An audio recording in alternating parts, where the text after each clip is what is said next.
bảo chập na nên cả bảo chập tiêu van trong sang pen happy na dim zing ka bia kule ka belu pa pathian tunita nang ma bi khom na kanei nawa tu hin nang ma thing thieng tho sim ding le gen ding in ke sing sawa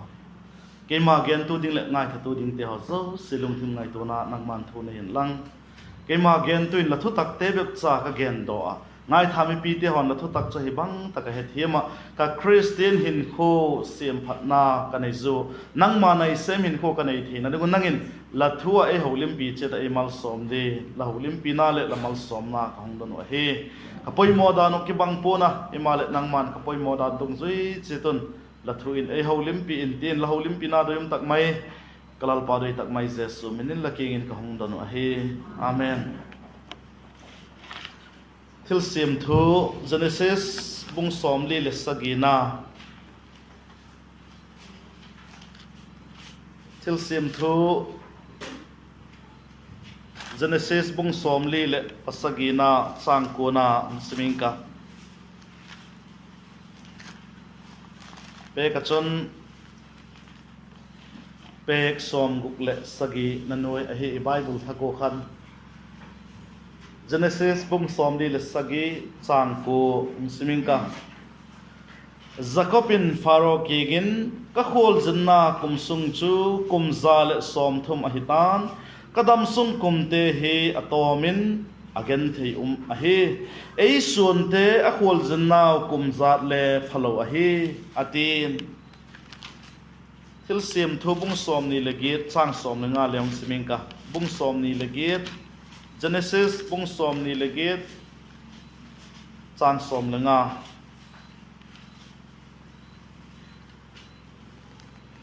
lakianga zinging katen lachina tapowa hunveng zinging katen lakianga kathugen he kabol masang si hunnu se loading ka he adin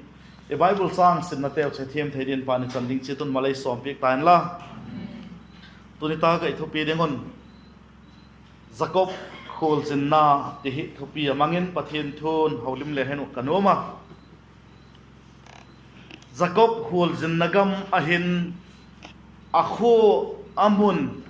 achot ho hi atama je kho achot na ahilo le e mun achot na te ho chun je anei theima ma je na tampi le le tun ta ka hin pali be gen le heno kanoma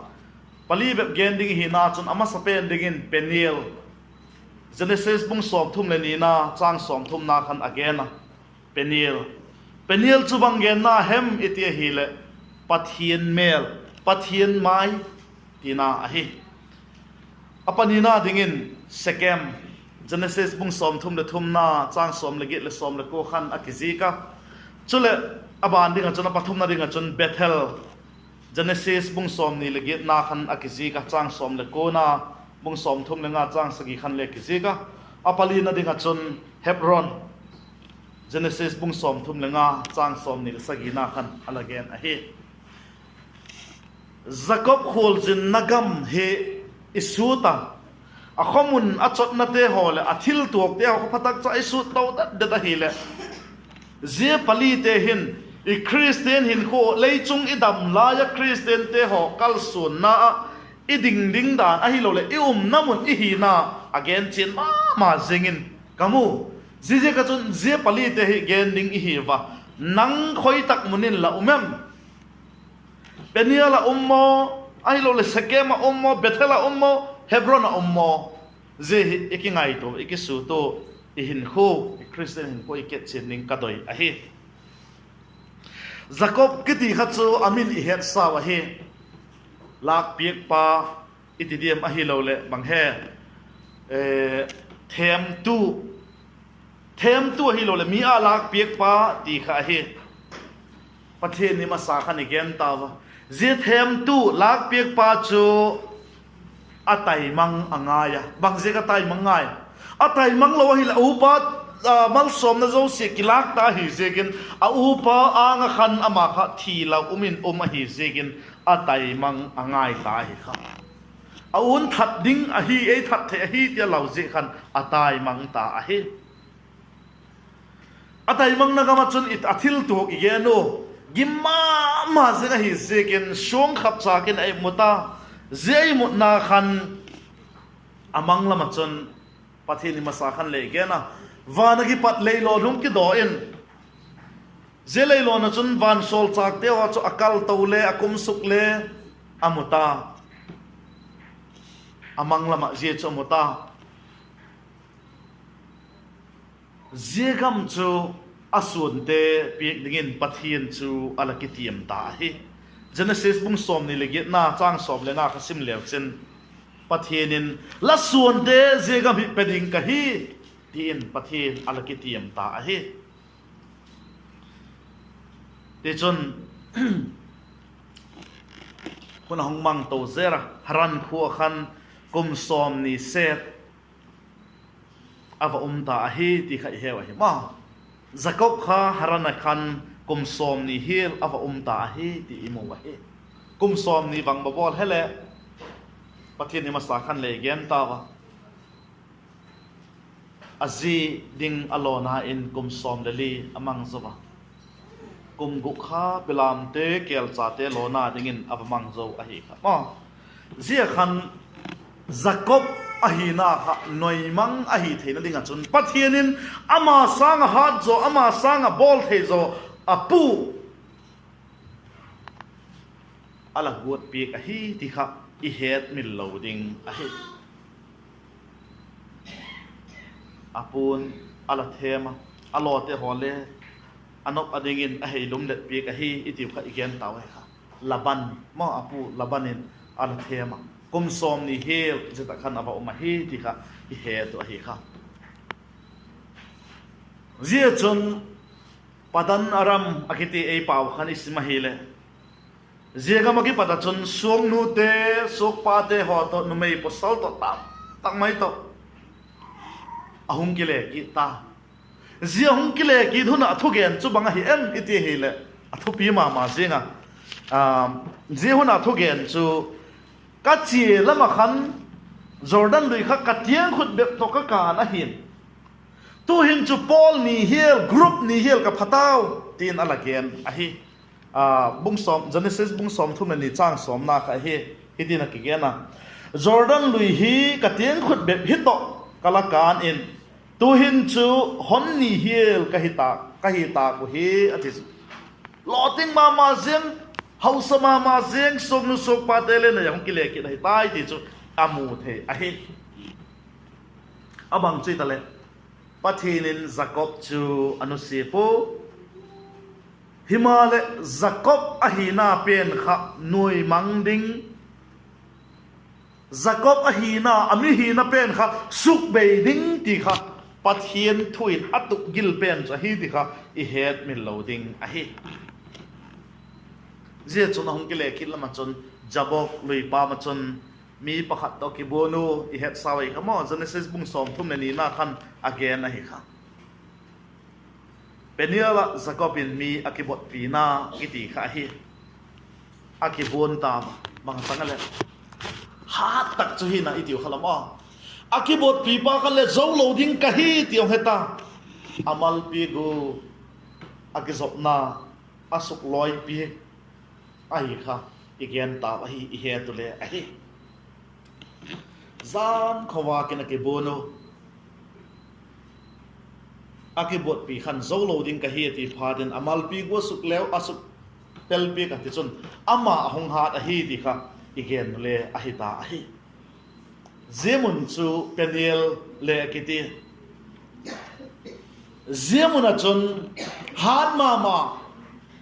thili thei mama hangsan mama kha bangong ti ta le akeng ahong bai ta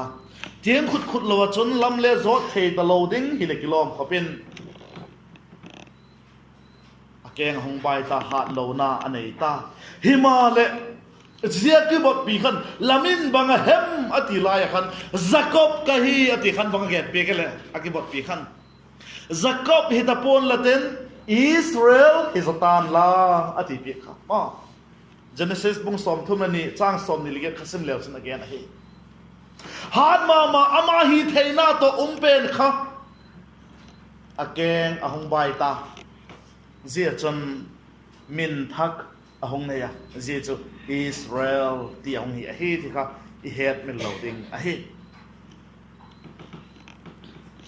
ngay tu leo chen Jakob chu lung sidom tak hi mo han ma sin pathian mi to le ke bona zan khofa ke bona zoding din man thei ke te chu hat ma hi ding a hi ma le ziamu na ki pat chu akeng ahong bai ta lung sidom mo ingai tu le lung sidom tak chu hi hilele again gola chon je penel muna chon amin ahong ki sangta Israel tiding a hi akiti hilele je Israel ki ti jeng po Jakob to na la hi Peniel iti chu banggen na hem ti le pathian mai iti zota again zota tunin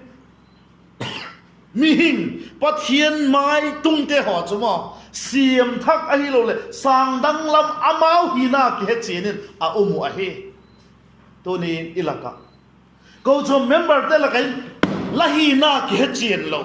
la thagao lam din mun le ki he chin lo bangol mi la hi le ki he chin lo yum na lai em Peniel tung nai lo bang zat yum khadem je chu la ma hi mi Peniel la tun ta ko le akimu chen se ko pathian mai chun sel ding an nei ngai lo wa hi bagyan tale hin mosi khale pathian mai Peniel ti ti ma a Peniel mun cha thi lo le pathian mai tina khan Peniel mang te pathian mai atina khan bangage ne hat ki sama ma bol thei ki sama ma ai gupta mi le that jeng pa kha pathianin ami te pui dok dingin ati asolai khan ke midang ok kahi ama hung khe chi nai ma pathian mai cha ma kha hung khe chien ta he midang ok kahi ken bol thei pum ka ang ta tunin igama Christian kahi kiti tam tak mai te ho Peniel mun tung lo ba pathian mai a hi na bang ta ku ke dok lo ba Christian tam piu mi kilom ka sa daum ka sa he ye chu ayu hi lo deng wa he pathian mai pathian me a hi na mo ama hi na tak ki bun chi na chu pathian mai tung te chu mo si bang chu midang o kahi hung ki dok mai tai isai te ho khale sim leo chen mo pathian mai atun ta ku la bang kulin oman subi te ho Christian pian thak cha te hi ta kun le Peniel I tung zel sik na vem I Christian hin kho hin Peniel mun hi tung jing sik na vem le pathian mai pathian ang jing la hi lam la ki he jing sik na em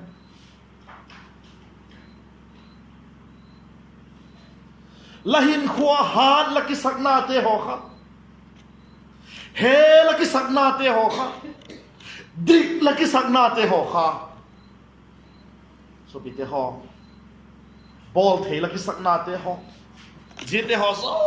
se suk se ta na em he laki sakna bol the laki sakna han laki sakna jing laki sakna te ho kha suk se din na em latak sahina laki suan na te ho zo se ga pathian ma ya chun a suan the na la yam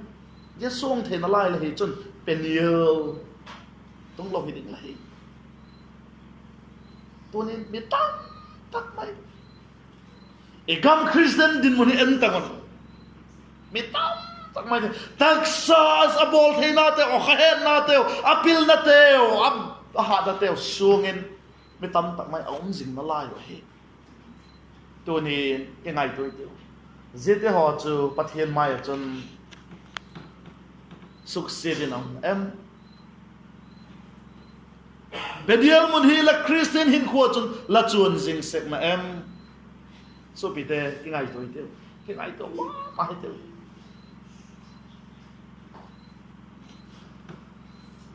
hat ki sakna lem he ki sakna te kha suk se da hen em Jakob chu a hat na kha a keng suk bai pegin om tai khala zia chun mal som na Israel ti kha ong dong thei pa da he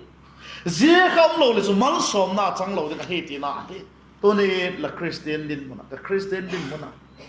ei mau lam hi thei ki sakna bol thei ki sakna penil pathian maya suk se da hi lo hi chun mal som na kha chang lo ni he kai to se Jakob Khualzinna gam mun te ho tu igen ning ka man ke na ei ma limet mo mirol golin mangin kian sakitio nang bangolin laum sakem ngai to ti mo ama chu a u lau ma hi ti khai heu khalam mo padan rama ki patahum ki le ki rakhan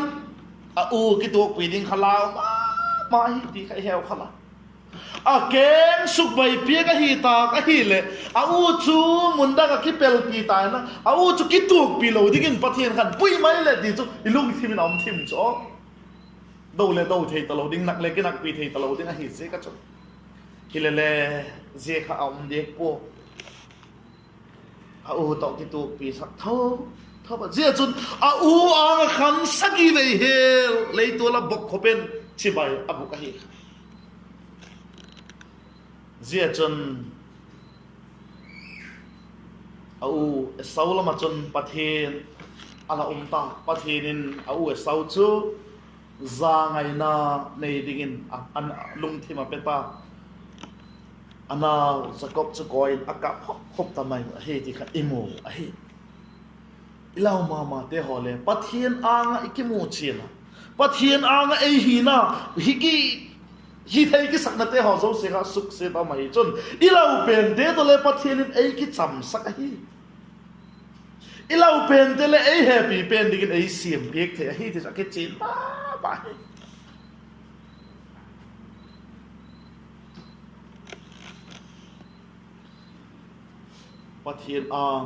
pathian me penil itung na vem Christian lahina zigin mul phona eng hona la to khata em vel sagi be hil pathina nga chun bok khupin la pau chak kha em ngai to kham ting ma je chu pathian mai penhil pathian mai ma pathian mel je chu Christian te ho i theina so se suk se am ngai he abanin gen to hitin scam mun lut kit nga li scam mun gen to kit nga li tin scam mun a hin Jakob chun puan bu ka wazak ta bung som thum le sak Genesis bung som thum le thum na khan akigen scam mun a chun Jakob chun puan bu ka wazak ta chang som bung som thum le thum chang som le get le som le ku in akzi Sekian mun chun puan buk ava zak ta a puan buk zak na mun chule mo ava chok ina lai ai zemun hin mun ava khul ta hi mun ava khul ta hi ai le sekem chu bang ti na hi le sekem mun chu thagum su na lieng ko khau ban tha hat na ti na hi sekem chu thagum su lieng ko khau mo ban tha na ti na hi thagum su na achun Jakob chun puan bu avazak tamaya Israel pathian lalcha pathian cha ti ding pen khan mo thagum su na mon chun puan bu avazak tamaya da umma ma mai he achanu Jakob chanu daina kiti kha Jesekem huachun mi te ho lakin avawak do khata avawak do hi le sekem lal chun hoi sama ma sing ding he apum mata aluk tita Jakob le achate chalung nama ma singo hilele sekem pa hamor chu Jakob kingin avachia la chanu hi sukmin siat dinga zigol hi kabolo hi poi kachapa na lungsen ma singin adoi ma singin azi dinga adoi zeka zigul kha hi ki chen sak mai ti o ti in hamor chun sekem pa hamor chun Jakob king en avagen ta Genesis book som thun li na sim leo chun chan chin chona hi avagen pha da chun bangatung bangomem iti hi le Jakob cha te pani Levi to Simeon chun bangen ta nangu zektan lo kayo zektan ka hiu han nangu to kayo ke chen ding chu athieng poi hamor hin sekem pa hamor hin mga gena mitile ti chun kayo apl daina la chanu daina chu kayo kachapa to ki chen sakin lang nangun le kayo chanu te ki chen pi lang kayo le nangu cha te chanu te ki chen pi ka ojinei chun jinei posal ne chun ke dei khom the teu tin ala gen wai je chun Jakob cha te Levi to Simeon chun bangen tavem ite nangu zek tan lo kayo zek tan je gol chu athieng pui kayo to kicheng na ahintik hel to ding kayo le nam kong la ko kayo le na le la thei ding lo u to hi le kayo go lo long ngai na posal zo sin na zek la tan ding wa he ti pi ta ale hamor to achapa sekem chu o khutia himo tin daina chu dai ma jing hi je kon a khosungo posal zo se chu zek atan ta amaun le atano zek tanin a ta zek tanamu anak ding lai tak ani thum nia chon Levi to Simeon chon achemu ala pasal so si athat chimit ta wa he sekem khuwa pasal so si chu Levi to Simeon chon athat kam ta wa he mo sekem khabanga hi ti ve thagum su na khu ai ngun nge hi mo thagum su na khu thagum su na mun a hi chu a ki chin hi mo ban tha na leng ko khaw a hi na ka a ki chin hi mo sekem chu zigul chu ma cái zek tan nang mu zek tan lo sekem i Christian hin ko va midang te dik lo sa ei dik ki sak na je tak muna chu mi bangzat yu mo mo mi te chang fu lo ei chang fu ki sak na mi te bang ma hello sa ei he ki sak ma na je Christian hin ko chu bangzat yu mo sekem muna chun bangzat yu mo lai adik hile kilom chu mo dik ma mai chu nagu zek tan lo ke yo zek tan dik ma se hile le atu pu khabang hele ha chimit ala ge chu tu ni Christian tak mai te hoi mo ikam Christian en leo chu atam zoi sekem mona lai leo kilom Christian tak mai te hoi sekem mona hin puan bu vaza ngalai di kon taksan midang te dik lo sa ei dik kisa ma Paul dang te ho zo si khadik lo sa ei Paul khadik sama ma si igam Christian din mun en leo chen po salva nei din hilele kayon baptisma ka chan sak thol lo le pompong ka tina khovele sekem mi dik lo sa ei dik kisa ma sekem mon ahi sekem mon han sadong namun ahi dika het ni lo ding ahi zemon ahin mo mi tam takte wa chun pathian na sep sangin Paul na sep aha bol zo pathian na sep sangin Paul na sep aha pan zo ba Paul member atam the na dingin pa panala sekem tu lain igam Christian en din mun en o sekem ona hi tam talo ding ai sum le pai te ho na san mang chain Paul ding a hol re chmi ten sekem ona ai han sedong nagam zemun he ayu Christian Fellowship Church member te hon ei chon khase ko hilo mo eima dikisa pha kisa midang te diklo phalo chang phalo sak sak na kha zelum thim zemun khai tong se ko hilo mo je khala hi pha pha sekem mona ka he sekem mona hin mo zil sak tu ding atama angai thading to ma hiu a he atamu angai thading to je gam chu a he tunin ziate zil sakna ama zil sakna chu ka doi poi ka ngai nom poi sekem mon igam Christian he entemu sekem mon abang zat yom dim o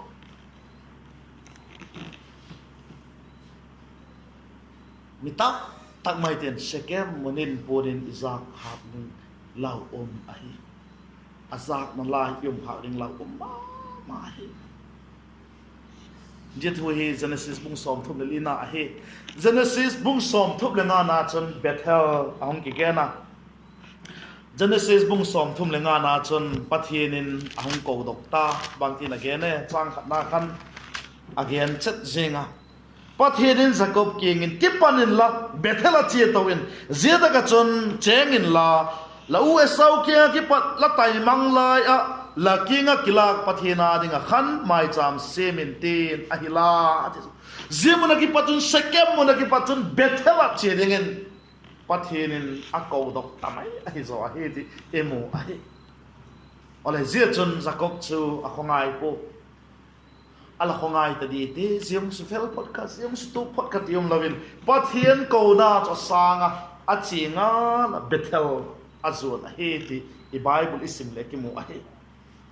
noi khasim leo chen kisu thieng thawon la tu hin kisu thieng thawon la milim pathian te milim pathian gamdang pathian la ke ngu cha khong pion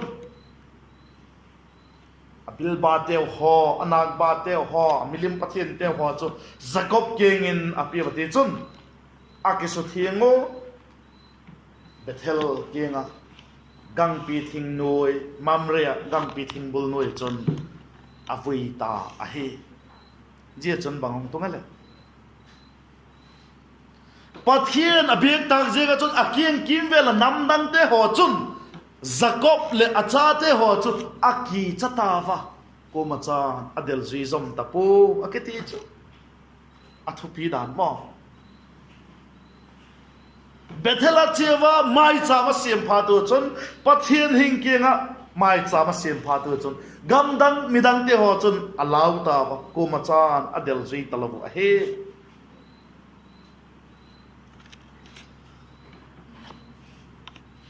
ipong nek namon mani dik kisak namon corruption adim namon pol dang ki chu namon zemun chu anusia Bethel mai cha ma sem chu midang ten amu aza to po hi ti chu imu I Bible na ki gen a he ze Bethel mun himo sim to lew chen chang sagina lam khan el Bethel ungki devent e anal mama kha chu Bethel bep khai talo el ahung hapta bangje hem itil apathian min ahung pan sakna a he dikha I het min loading a he ti chu ni sim tawa hi le ze tak mun ki pat khan Jakob ahung ki tapu Israel chu atita Israel chu achi peka angke tai chu Jakob kha noi magena ma Israel tingi kha ahungi thei ta hi di Bible in again hi Jakob again tak sagol khan Jakob chu noi magen Israel kiti kha ahung lang dok thei ta hi ichun Israel Jakob Khualzinna Israel Khualzinna chu gen zom pekitin achi pekati chun lamkalin azi tak Rachel chu athita je chun ngai ka ngai toile Jakob chu lungai ding ati chu na zo si khabeita keng ba heta azin mama ngai mama Rachel in thi san kit na lai ahin la dana I Bible chang sim naw chang te loi sim hong nu se ngai pom ka ti pathian khan anu si diek lo a hi azizing a hi ti kha i het min lo ding ai hung tai san pung ka tu khan ma anu si dik lo ai Jakob noi manga auma Israel ang kila thina ding a hin lampi cho phak sapna tampi te hen apui jing a he ti imothe he Jakob Khualzinna gama izil ding tam piom zite chule he ama hi na tak pen lak piek pa them tu hi na pen kha noi mang ahong hi na ding khan athil tuk te ho kha tu ni nang le ke ei tu khele bang chang di pang gen dem ke ngai tu kham ting mo je mai chule ke ngai tu kham ting hi chun Hebron so hung tung ta pathian ma pui na in bethelaki paten Hebron kho ahung tung ta je Hebron he Genesis bung som thum lenga chang som ni la sagi hen agena Jakob chu Kiryat Arba kho Abraham to Isaac umna Mamre muna apa Isaac ke ngahung tung tan Kiryat Arba kho chu Hebron ahe Hebron ahung tung ta ahe je Hebron mun he apa to ma Isaac Mamre mun he apa Isaac le umna ahung tung tan akiti chama Abraham to Isaac umna ahung tung tan khom na ke pol khom na mun ti te he them ne gon ma a chang chang hi ta lo mani masil na talowa midang te ho to ki pol khom na mun Hebron chu ahung tung ta he ti imothe he ki pol khom na mun a chom lam again ding a chon ki pum khat na khopi ti jeng thei ding dan a he am dan he zemun chong tung ta he zemun a hin van lam mi te ho to le lam mi te ho le ki pol khom sek na ma zemun kha he Hebron mun he ging tu te i Christian hin ko isin top na te le hin ti thei feeling te ging cha Christian hin ko bukim namun ti thei ding a he Hebron mun he igen zota zemun hin Paul chum am tapo ule naw te hole khen chum in am tapo in sagin thang te hole khen chum in am tapo nam bik ti le am tapo ki pum khat namun Paul chum amau Paul te amau bik in ti om talo ma ki pum khat namun kha atung ta mi zo se kilem tak maya namun ahi ei ma thagau thieng thawin ei pui got namun tak chu zemun he hi ti het min lo ti ma amau keyu amau ti jing namun khan thagau thieng thawin Hebron ei pui tong thei ngai lo hi ti het min lo ti ma amau keyu ti jing pen kha sekem muna na lai te ahiu to ni la Christian din mon en hit khoi takin yung mo am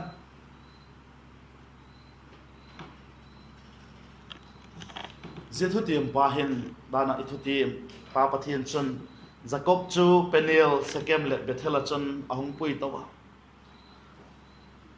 zete khan bang hama bol good Jakob kha noi mang agot ahi kha Jakob kha bang hele mani masil na mi alak pik ma zikha noi mang ago ahi to hin chu Israel cha honging ta Genesis mung sobi le thum naw kai sing again ama hina Jakob khanoi mangin ma Israel ang tilang ta hi so bite ho ei mau hin mi hing thakaw ma hilele mihing lui khan alia mihing lui kha hing dok sek gola mihing lui kha hat zon am kha sek zoi kha jete chu noi mang suk be a hi ngai a hi ti kha het min loading a hi ama ading be palok na ama ading be phapa chom ama phasak na lam ei phasak na lam a hi nak le ko chom chu le no jiang ei phasak na lam hi lo pathian thu to ki to khile no lo jiang ye chu Hebron hi thei ngai lo sekem Bethel le tung nai lo sekem malai ki khadin ai Hebron mun himo midang te ho pang lova nop sataka ei ma gen chang ke ka neng nak le ke ka va nak le ken nop ka sak nak le ti kha lo namun a hi ti len ka tinuam hi la hi loi le pai midang te to ki ho thei na dinga hi phot a hi le ke ma la ma ka sen ngai ka chan ngai le chaning ka Krista dinga chan ngam Krista dinga thuak ngam Krista dinga gen thei na zo si thuak ngam na vem le ti dan khan nau ten la na sa wai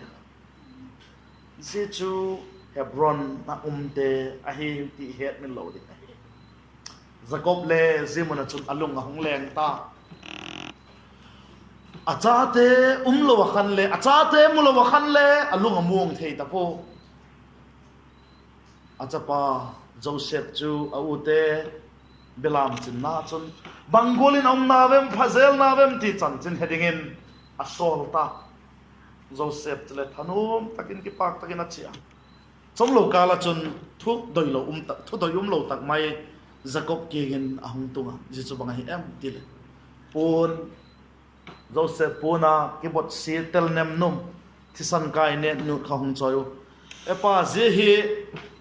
je pon hi le thayem avado to is o kachapa Joseph pona a hi he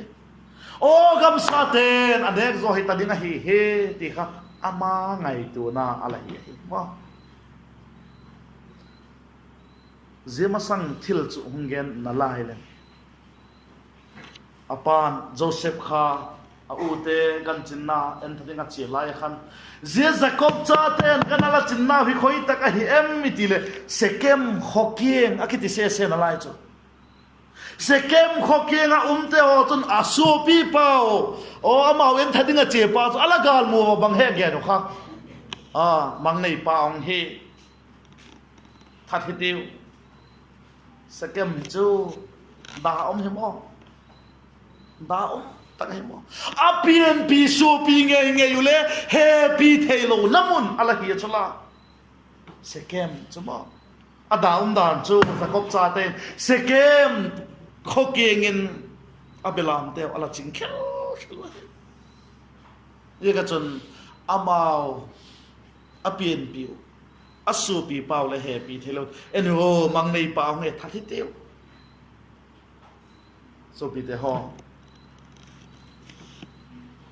da tak cha hi ma amau sanga mal som na dong so ding amau ho som dol thei ding amau sanga bol thei so deu amau sanga kho he so deu ong ki choi do ding le chot niam go mo ikama chula je Christian ka Malaysia chuchula Christian ka Malay mo pong na khat inai pen ka ei chan ta lo le emun chun hu si ding sekem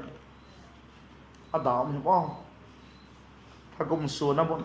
happy na nei lo namun jimun a chun bela mala ching khelo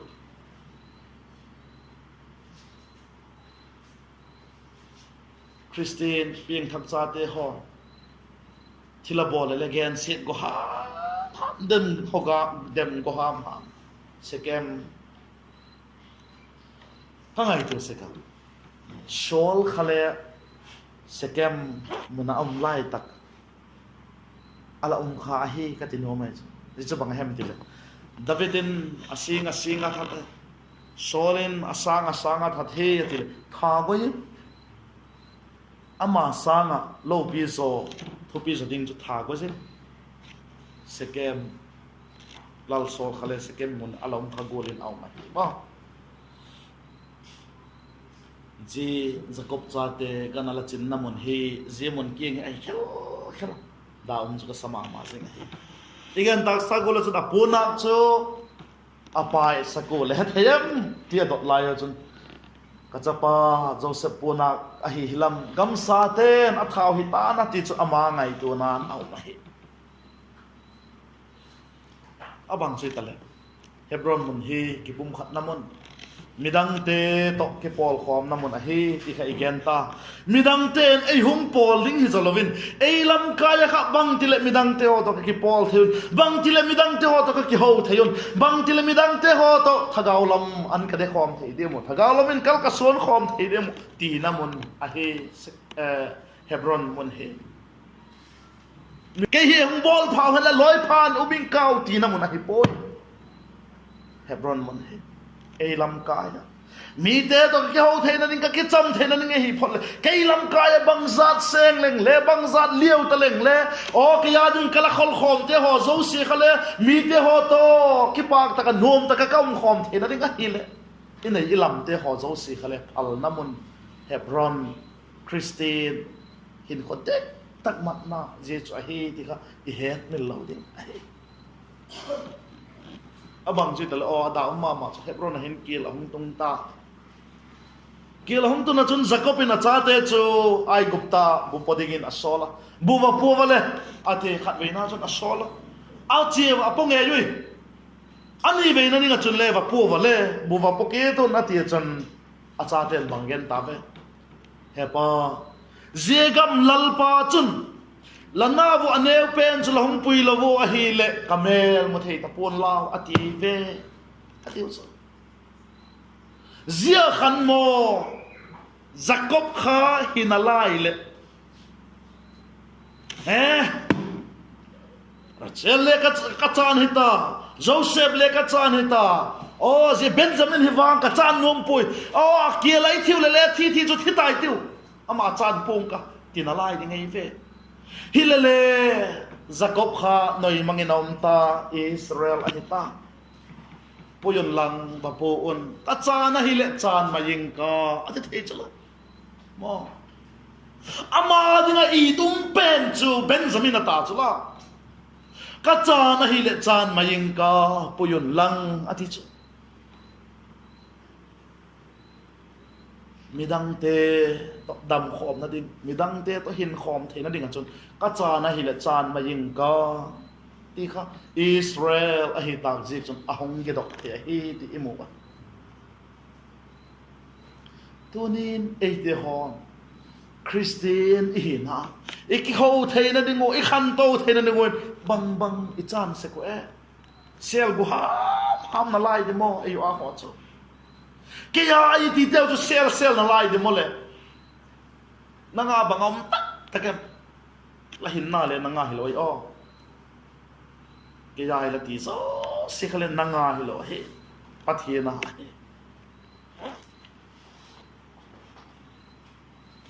again tak sa golo chun Israel a hi ta zikin puyon lang ka chana hile chan maying ka tin a chi sak ta hi ma thupi dan chu midang tia ning mal som na iring chon chan ngai a he nei cha nei sum te hole chan ngai ma ze he Israel Jakob ki nuai mga Israel ang hena bana naw te alasak naw Krista ading a chan nam ati sa khamo athumal kha hoi kasa lal jesu thokna thokpi tu dingin lalpan ahung poi mo ahi Krista zega lo pi na be chang ding I po ati chu Christian khat ki hi ti mai lo ding chapo ta ka ding hi lo dan e gen chen cha he athuno na khan Krista zega thu ngam Krista zega chan ngam Krista zega gen thei ngam Krista zega mul pho na zo si la pongam na diem le chang ni na chun hak satna zo sia pat hen ei huk dok lo ding hi ma le lal dang chi bai buk thei hi ta po jesu ging tu te hi atisla ei cha poi mo le lal dang le chi bai buk mai de mo le mo hinai tu ham tin mo chang thum na chun Krista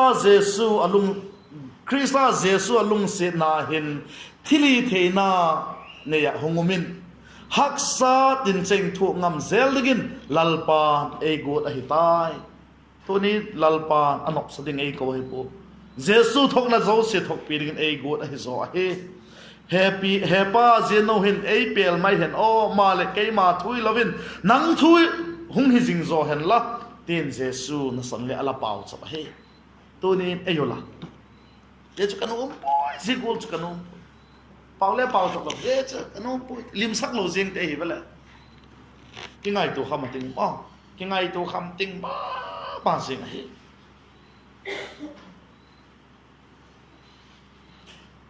Abraham khale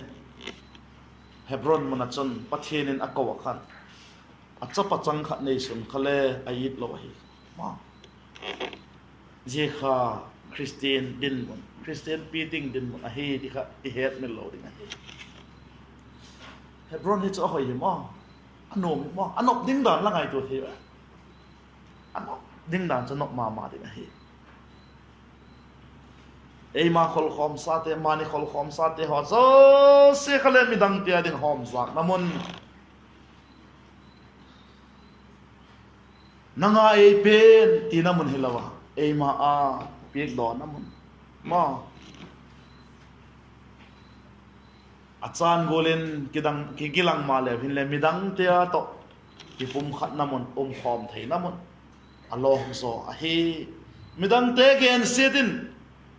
Midang ten gen siat achan sangun gen siat na achan sangun kay chang zong ka ma igen lo deu mi ten again zeko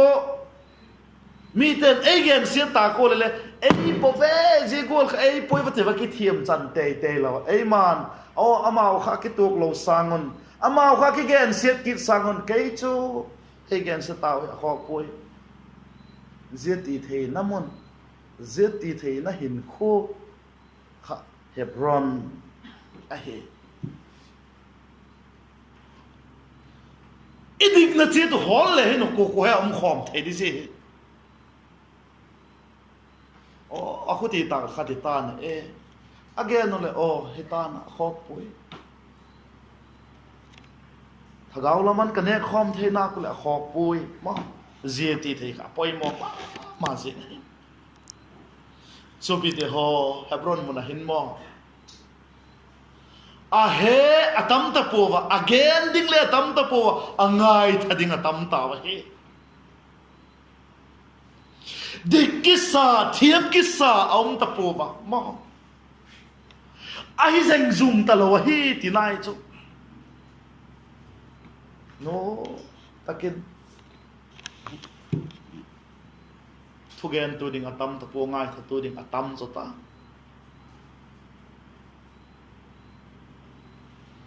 hi noi ta lo boi noi ta lo mun he tu nin so bi te ho ladin namun ken chen la Jakob Khualzinna mun hin khoi lai ta hin nang la omem wa ngai tu mo ma ke ngai tu mong tem khoi tang mun la omem Penil la nalai bangza de mole penil le tungai lo im khatolem ai lo le sekem mani di kisak namuna ke ti da na hi lo amao mong su sekem le Bethel itung ta vem a hi lo le Hebron ilo ta vem pathin ging tu te ho so si Hebron tung dingin Hebron lo dingin ei doi a he je chu hi thena du na thu tom chai gen teu chu pan chan ding che ton malai som pin tan la chang chun genin ka ki pa ke